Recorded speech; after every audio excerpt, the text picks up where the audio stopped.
اعوذ باللہ من الشیطان الرجیم بسم اللہ الرحمن الرحیم۔ سورہ ممتحن مکی ہے۔ اس میں 13 آیتیں اور 2 رکوع ہیں۔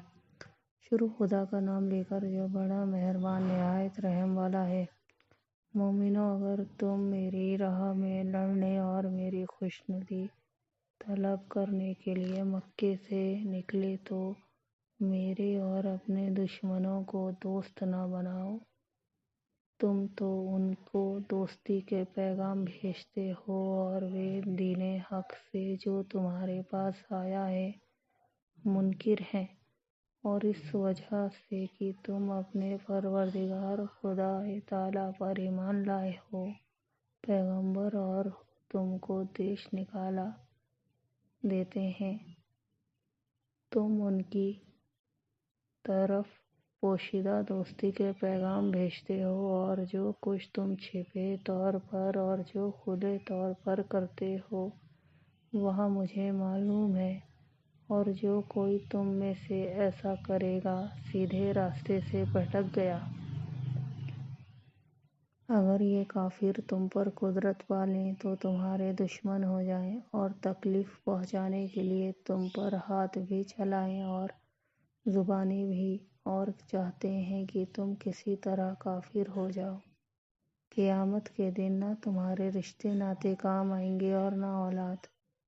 اس دن وہی تم میں فیصلہ کرے گا۔ جو کچھ تم کرتے ہو خدا اس کو دیکھتا ہے۔ تمہیں ابراہیم اور ان کے ساتھیوں کی نیک چال چلنی ضرور ہے۔ جب انہوں نے اپنی قوم کے لوگوں سے کہا کہ ہم تم سے اور ان بتوں سے جن کو تم خدا کے سوا پوجتے ہو بے تعلق ہیں اور تمہارے معبودوں کے کبھی قائل نہیں ہو سکتے، اور جب تک تم خدائے واحد پر ایمان نہ لاؤ ہم میں تم میں ہمیشہ کھلم کھلا عداوت اور دشمنی رہے گی۔ ہاں، ابراہیم نے اپنے باپ سے یہ ضرور کہا کہ میں آپ کے لیے مغفرت مانگوں گا، اور وہ خدا کے سامنے آپ کے بارے میں کسی چیز کا کچھ اختیار نہیں رکھتا۔ اور میں خدا کے سامنے آپ کے بارے میں کسی چیز کا کچھ اختیار نہیں رکھتا۔ اے ہمارے پروردگار، تجھی پر ہمارا بھروسہ ہے اور تیری ہی طرف ہم رجوع کرتے ہیں، اور تیرے ہی حضور میں ہمیں لوٹ کر آنا ہے۔ اے ہمارے پروردگار، ہم کو کافروں کے ہاتھ سے عذاب نہ دلانا، اور اے پروردگار ہمیں معاف فرما۔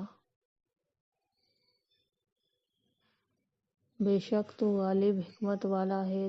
تم مسلمانوں کو، یعنی جو خدا کے سامنے جانے اور آخرت کے دن کے آنے کی امید رکھتا ہو، اسے ان لوگوں کی نیک چال چلنی ضرور ہے، اور جو منہ پھیرے اور خدا بھی بے پرواہ اور حمد و ثنا کے لائق ہے۔